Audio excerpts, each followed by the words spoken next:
Bonsoir bien-aimés dans les Seigneurs.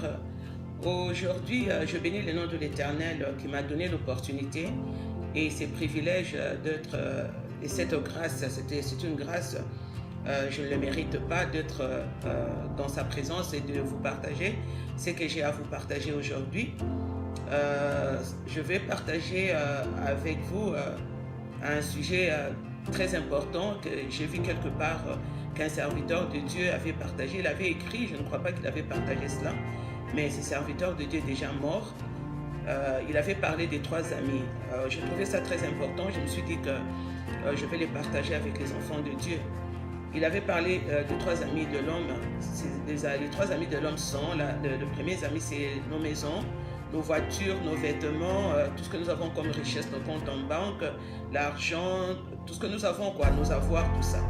Et le deuxième ami, ce sont nos frères, nos sœurs, nos connaissances, nos enfants, nos grands-parents, nos collègues, nos pasteurs, toutes les personnes qui nous environnent, toutes les personnes qui vivent avec nous. Ce sont nos deuxièmes amis. Et le troisième ami, c'est nos œuvres devant Dieu. Comme j'ai dit que ce n'est pas une prédication, ce n'est pas un enseignement, je ne vais pas vraiment aller en profondeur de cela. Je vais juste épingler certains points. Parmi ces trois amis, ce sont des amis qui sont très importants pour nous, étant donné que nous sommes sur cette terre. À la mort de chaque personne, de chaque enfant de Dieu, de chaque personne, même si ce n'est pas un enfant de Dieu, même si c'est un croyant ou pas, mais à la mort de chaque personne, c'est la fin. Lorsque quelqu'un meurt, c'est la fin de son contrat sur cette terre. La fin de son contrat avec tous nos avoirs, avec nos amis, avec tout ce que nous avons vécu sur cette terre. La mort met fin à ces contrats. Donc la mort met fin à toutes ces choses-là. Alors, ni les premiers amis, les premiers amis ne seront pas avec toi à ta mort. Ta maison va t'abandonner, tes voitures, tes vêtements, tes avoirs, ton compte en banque, toutes ces choses-là ne seront pas avec toi, ils vont t'abandonner. C'est ce qu'on trouve, on le voit très souvent quand quelqu'un meurt, on va chercher une maison funéraire pour l'exposer, pour le mettre là-bas, pour que les gens viennent le voir, pour que les gens viennent voir l'exposition du corps. En Afrique, très souvent c'est dehors, mais maintenant les choses ont changé. Et ici, on doit chercher une maison funéraire pour t'exposer. On ne va pas te mettre dans ta maison, on ne va pas te mettre dans ton lit, dans ta chambre, la chambre que toi tu aimais, la cuisine que tu aimais, ou les salons, ou les fauteuils que tu ne voulais pas que quelqu'un peut-être s'assoie là-dessus. On ne va même pas te mettre là-dessus. Et puis, il y a nos œuvres. Nos frères et sœurs vont être avec nous les jours de notre mort. Mais malheureusement, ils seront avec nous à l'enterrement. Ils vont être là, ils vont pleurer. Mais ils vont aller avec nous jusqu'au cimetière, mais malheureusement, ils n'entreront pas dans la tombe avec toi, ni avec moi, ils n'entreront pas dans la tombe. Tu seras enterré seul. Ils vont rester, ils vont t'accompagner, mais tu seras enterré seul. Mais le troisième ami, c'est l'ami le plus important, c'est celui sur lequel nous allons nous appuyer, nos œuvres devant Dieu. Cet ami, ce sont nos œuvres devant Dieu qui vont nous accompagner jusque devant Dieu, jusque devant les créateurs. Ces œuvres-là vont nous accompagner devant Dieu. Si tu t'étais bien comporté sur cette terre, si tu avais bien vécu sur cette terre, si tu n'avais pas marché dans les mensonges, dans la fornication, si tu n'avais pas marché dans les gossips, dans les jugements, accuser les autres, soupçonner les autres, diviser les autres, détester les autres pour rien, pour aucune raison profonde, ces choses-là vont t'accompagner devant les Seigneurs. Si tu avais aussi bien marché dans la crainte de Dieu, tu avais été dans la présence de Dieu, tu priais, tu adorais les Seigneurs, tu t'occupais de veuves, des orphelins, donc tu faisais ce qui était bien devant les Seigneurs. Les œuvres-là vont aussi parler devant les Seigneurs. Chacun de nous, de la manière dont tu te seras conduit sur cette terre, tes œuvres vont t'accompagner et tes œuvres vont parler au-devant de l'Éternel. C'est pourquoi c'est très important de savoir que si quelqu'un t'a fait du mal, pardonne, let him go pour gagner la vie éternelle. Ne t'accroche pas à un manque de pardon, même si cela te fait mal. Si quelqu'un t'a fait du mal, pardonne cette personne. Laisse-le partir, pardonne. Parce que notre Père dans le ciel nous pardonne. C'est pourquoi Jésus-Christ était venu Lui, on l'avait fait du mal, mais il a pardonné à ses bourreaux. Il a pardonné à ceux qui l'avaient insulté, à ceux qui l'avaient frappé. Il les a pardonnés. Toi aussi, tu dois pardonner. Si quelqu'un t'a fait du mal, pardonne à cette personne-là. Ne garde pas la rancune. Ne garde pas la colère en toi. À quoi est-ce que ça te servirait de gagner ce monde et de perdre ton âme, de perdre le salut? Maximise ton temps. Il est temps qu'on puisse maximiser notre temps parce que le salut est très important. Le salut, notre âme est très importante. Là où tu passeras l'éternité, c'est vraiment très important. Nous devons nous surpasser dans beaucoup de choses. Nous devons abandonner toutes les choses qui ne glorifient pas le nom de l'Éternel. Nous devons abandonner ces choses-là. Personne ne sait où il devra descendre. Nos vies, nous sommes comme dans un train, pas comme nous sommes dans un train, dans un bus. Personne ne sait à quel arrêt il va descendre et quel jour il va descendre, quel jour il va partir. Un jour, le temps va s'arrêter pour toi et moi. Ces jours-là, ça va s'arrêter. Ce que tu fais maintenant de ta vie est important. C'est très important et très capital. Demande à Dieu de te donner la sagesse pour que tu puisses manager ton temps, pour que tu puisses maximiser ton temps. Sors de bêtises, sors de toutes les choses-là, des gossips, des critiques. Parce que tu ne partiras avec personne. Tu étais venu seul sur cette terre. Tu n'étais pas venu avec X ou Y.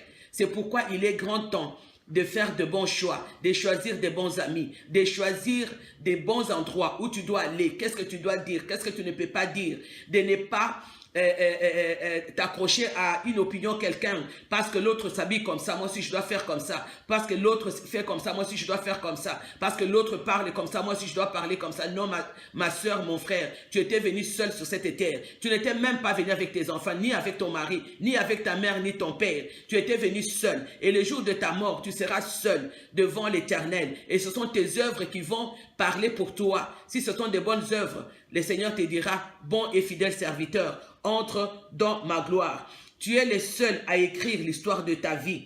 Cela déterminera ta récompense devant Dieu. Ça déterminera ce que toi tu as fait ici sur cette terre. Cela va déterminer ton comportement. Qu'est-ce que toi tu as fait? Le Seigneur va te demander. Nos œuvres nous suivront. Qu'as-tu déjà réalisé? Qu'as-tu comme projet? Sache que le temps nous est compté. Le temps nous est compté. Nous devons sortir de toutes les choses qui ne glorifient pas le nom de l'Éternel. Nous devons sortir du mensonge. Nous devons sortir de la fornication. Nous devons sortir de vol, de la drogue, de l'alcool. Nous devons nous positionner dans la présence de Dieu. Rechercher cette présence-là jour et nuit. Et c'est ça le plus important, demeurer dans la présence de Dieu, nous séparer du monde. Ça signifie qu'on doit nous séparer du mal. Se séparer du monde, ça ne signifie pas qu'on doit nous séparer de nos familles. Non, on doit se séparer du mal. Des choses qui ne bénissent pas le nom de l'Éternel. Des choses qui ne glorifient pas le nom de l'Éternel. Tu dois te séparer de toutes ces choses-là. Parce que les temps que nous vivons, ce sont des mauvais temps. Qui sait si demain, tu vas être là? Parce que demain ne nous appartient pas. La minute d'après ne nous appartient pas. C'est pourquoi, ma soeur, c'est pourquoi, mon frère, je t'exhorte aujourd'hui de sortir de toutes ces choses-là, de ne pas nous accrocher aux choses de ce monde, parce que tout n'est que de vanité. Lorsque Paul, lorsque Moïse, lorsque David, ils avaient compris que toutes les choses de cette terre ne sont que vanité, et ils ont vécu dans un luxe insolent. Paul était riche, ils avaient vécu dans un luxe insolent. Moïse, la même chose. Il était fils de Pharaon. Mais lorsqu'il avait compris, c'était quoi son identité? Il était sorti de la distraction. Il s'était mis à part pour le Seigneur. Paul s'était mis à part pour le Seigneur. David s'était mis à part pour le Seigneur. Et ce n'est pas pour rien que Dieu, le Seigneur dit, voici l'homme selon mon cœur. Est-ce que tu es l'homme selon le cœur de Dieu? Est-ce que quand le Seigneur Jésus-Christ reviendra, trouveras-tu la foi? Pose-toi la question. Est-ce que quand il reviendra, je serai prêt? Est-ce que j'entrerai dans la gloire de l'Éternel? Est-ce qu'il me dira, bon et fidèle serviteur, entre dans ma gloire? Ou il te dira, je ne te connais pas, éloigne-toi de moi. Ma soeur, mon frère, il est temps que nous puissions nous séparer de toutes les choses qui ne bénissent pas, qui ne glorifient pas le nom de l'Éternel. Nous séparer de critiques, de mensonges, de faux témoignages, de toutes ces choses-là. Gossip, la haine, les calomnies, la fornication, l'adultère, toutes ces choses-là qui ne glorifient pas le nom de l'Éternel, ce sont des choses qui vont amener la colère de Dieu sur son peuple, sur ses enfants. Le temps nous est compté. Le seul ami fidèle que nous avons, c'est Jésus-Christ. Nos œuvres que nous faisons sur cette terre, qui vont parler pour nous, dans les bons comme dans les mauvais, au devant de l'Éternel. Donc, nous devons faire attention. Nous devons nous séparer. Nous devons nous séparer du mal. Nous devons nous approcher de Dieu. Lorsqu'on s'approche de Dieu, on s'approche aussi de notre salut. Notre âme, elle est très importante. Là où tu passeras ton éternité est très, très important. Nous devons entretenir notre relation avec Dieu, avoir une entente personnelle.